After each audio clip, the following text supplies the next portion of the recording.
Donc, cet enseignement qui porte sur le fait que pratiquer l'alchimie interne, les qigong, les yogas, le bouddhisme pour certains, le chamanisme, tout ça fait partie en fait d'une forme alchimique qui est que nous allons capter la vie et la transformer à l'intérieur de nous. Donc on va accumuler de l'énergie, on va nettoyer notre corps, on va mettre le reiki dedans et tous les arts de purification.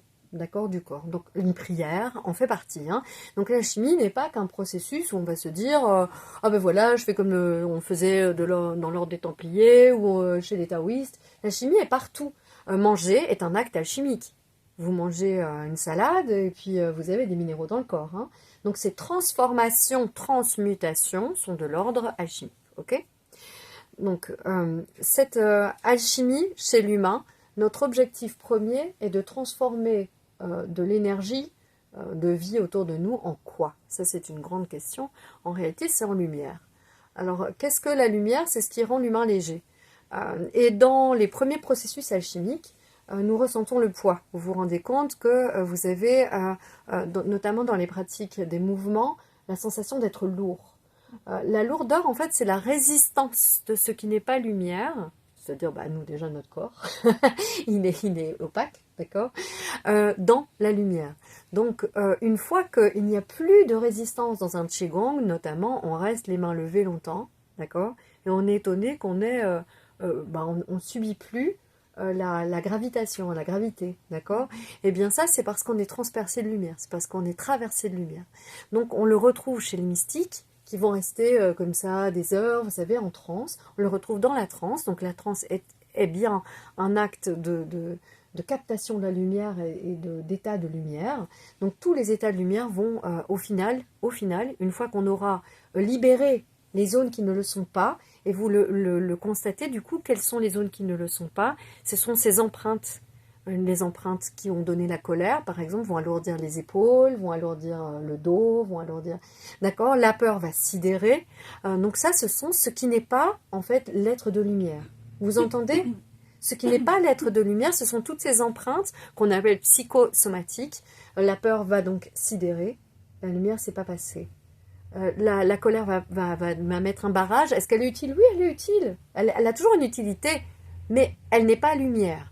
Et ça, c'est important de s'en rendre compte. Donc aujourd'hui, on va pratiquer dans la conscience de ce qu'est cet état de lumière, de comprendre comment dans notre corps, on part de l'alchimie, donc des éléments, on va capter, et comment tout cela devient lumière, et pourquoi il y a un processus où, par exemple, on a mal à la tête, le corps est lourd, on a le ventre qui gargouille. En fait, ce sont des libérations de ce qui n'est pas reconnu comme lumière en nous. Donc aujourd'hui, l'humain, pourquoi je vous enseigne ça aujourd'hui?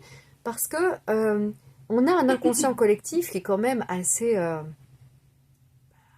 quand je parle de l'inconscient, je parle celui que notre groupe ne décide pas d'avoir, mais qui est quand même là partout, d'accord. On va parler de l'égoïsme, de l'avidité, de prendre, de posséder, d'accumuler pour soi. Vous voyez, tout ce qui est à l'opposé de ce qu'on développe entre nous, qui est l'entraide, le soutien, l'accès à l'abondance par la générosité, etc.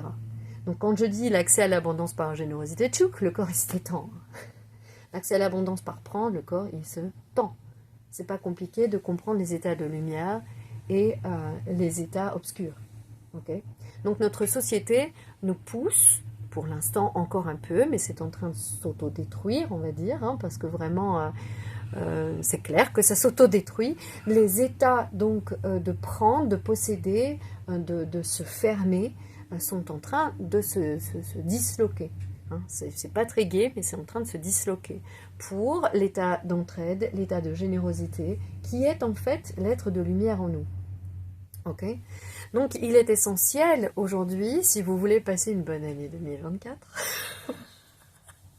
de comprendre ça, parce que ça va être de plus en plus fort. Nos actes de conditionnement, d'égoïsme, si vous voulez, hein, vont être très visibles. Donc, est-ce que c'est négatif? Non. En avoir conscience, c'est les libérer. Ok. Donc, moi, j'ai pas eu la chance de, ça va plus trop fonctionner en 2024. Vous voyez, ça a l'air très... Oh, bah, si, on peut se le dire, ça.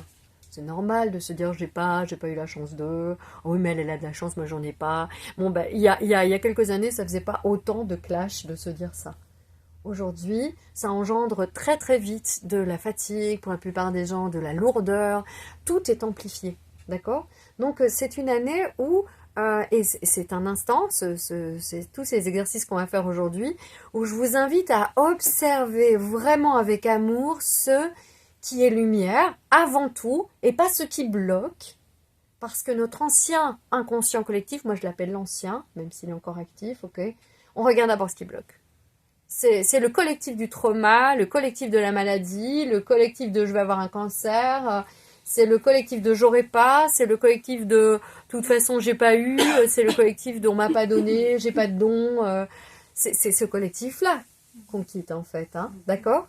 Et le collectif auquel on adhère là maintenant et qu'on est vraiment intrinsèquement, on est ça de manière innée, c'est mais bien sûr que je suis un être de lumière.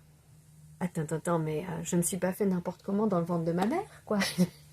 Et elle-même est un être de lumière, elle a beau pas le voir si c'est le cas, hein, si c'est le cas de votre mère. Mais bien évidemment, enfin, mais c'est quoi cette histoire? C'est comme ça que ça devrait réagir. Non mais il est trop bizarre celui qui dit que c'est pas le cas. Vous comprenez?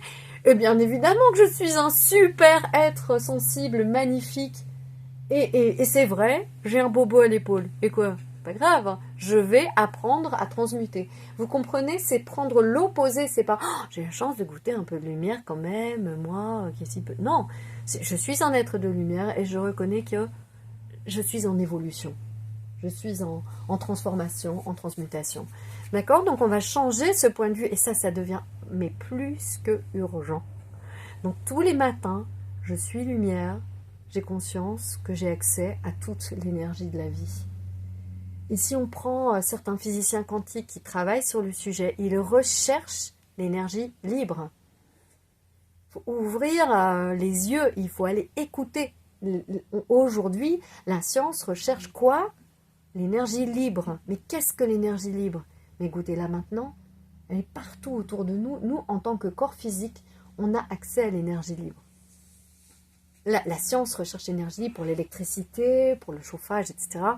Nous, on a accès directement, là, dans cette pièce, à l'énergie libre.